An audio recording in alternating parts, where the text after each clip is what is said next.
ওইটা আমরা গুরুত্ব দিই না। আমাদের গুরুত্বটা হলো যাত্রী। কারণ আমার রেল লাইনের মধ্যে কেউ আসলো, তাহলে এটা এখানে ব্রিটিশের আইনে 144 দ্বারা জারি, এখানে কেউ আসতে পারবে না। তারপরে সে আসছে অন্যায় ভাবে, কিন্তু আমার মূলত হলো যাত্রীদের নিরাপত্তা। এটা হলো আমার মাথার মধ্যে সবসময় কাজ করে। এটা বৃষ্টির সময় সামনে অনেক কিছু দেখা যাচ্ছে, গ্লাসের জন্য দেখা যাচ্ছে না, তখন আমরা একটু স্পিডটা যতটুকু পারি একটু কন্ট্রোল করি। ঝড়ের সময় আমরা একবার স্পিড কন্ট্রোল করে দিই, যে কোনো সময় যেন গাছপালা যেন এগুলো যেন রাস্তাঘাটে যেন ভেঙে পড়লে যেন আমরা যেন গাড়িকে নিরাপদ দাঁড় করাতে পারি। সেই জন্য আমরা নর্মালি স্পিডে যাই, কন্ট্রোল স্পিডে যাই, স্পিড কমাই দিই।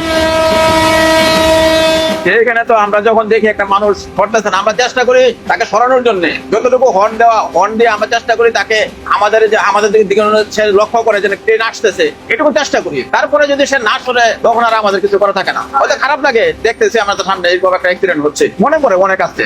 আমি যখন এই বিজয় নিয়ে যখন আসি, তখন মুসল্লি আর নান্দালের মাঝখানে একটা ছেলে সেলফি তুলতেছে, সে দেখতেছে সে আমি আসতেছি, ট্রেন আসতেছে, তারপরে সে সেলফি একবারে রেল লাইনের পাশাপাশি দাঁড়িয়ে, আমি হর্ন দিচ্ছি, তারপরে সে সরতেছে না, সে ট্রেনের সাথে লেগে পড়ে গেছে।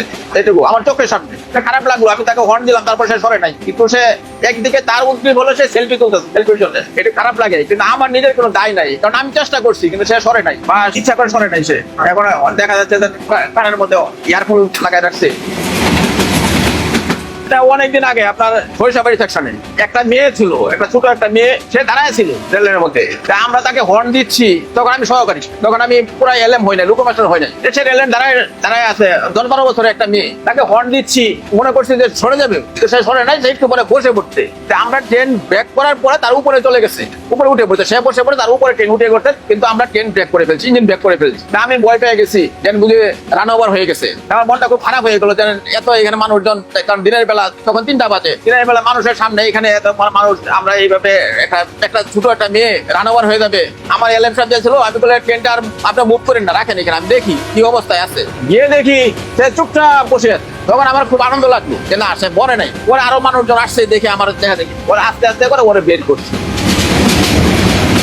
আমাদের এটা কন্ট্রোল স্পিডটা হলো 440 গজের মধ্যে আমরা সুন্দরভাবে কন্ট্রোল করতে পারি। এর ভিতরে করা যায় বর্তমানে যে এয়ার ব্যাগ আমরা যেটা কাজ করতে যে বিজয়, এগুলো এয়ার ব্যাগ, এগুলো 440 গজের ভিতরেও কাজ করা যায়, এগুলো কন্ট্রোল করা যায়, এগুলো খুব ভালো। এগুলোকে বর্তমান যে আমাদের ইঞ্জিন গুলো আছে, এগুলোতে সেই সম্ভাবনা একবারই নাই, ব্যাগ কাজ করবি এরকম সম্ভাবনা একবারই নাই বলেই চলে। বর্তমানে যে আমাদের যে আধুনিক যে ইঞ্জিন গুলো আসছে, আমাদের এয়ার ব্যাগের যে বর্তমানে আমরা যে ইঞ্জিনগুলো কাজ করি এয়ার ব্যাগ, এগুলোতে এই ধরনের সমস্যা একবারই নাই। লাইন ক্লিয়ার দেওয়া হয়, এটা আসলে আমাদের ওইখান থেকে যে দেখেন থ্রোপার যে স্টেশনগুলোতে আমরা থামি না, সাধারণত থ্রোপার চলে যাই, সেইগুলোতে সাধারণত কিছু কিছু স্টেশনে দেওয়া হয়, যেগুলো বর্তমানে এখনো ইন্টারলকিং ব্যবস্থা চালু হয় নাই, ওইসব স্টেশনে দেওয়া হয়। তো ওইগুলোতে আসলে একটা লাইন ক্লিয়ার দেওয়া হয়। এখন লাইন ক্লিয়ার তো আমি নর্মালি হাতে ধরতে পারবো না, 50 কিলো স্পিডের গাড়ি যাতে আমি ধরা সম্ভব, তখন তারা একটা হুম স্টিক ওইটার মধ্যে বেঁধে দেয়, লাইন ক্লিয়ারটা বেঁধে দেয়, আমরা ওইটা নিয়ে ওটাতে নিয়ে হাতে নিয়ে পরে ওই লাইন ক্লিয়ারটা খুলে আবার ওটা ফেলে দিই। আসলে ওইটা মূলত একটা লাইন ক্লিয়ারটা দেওয়ার জন্য একটা সিস্টেম, অন্য কিছু না।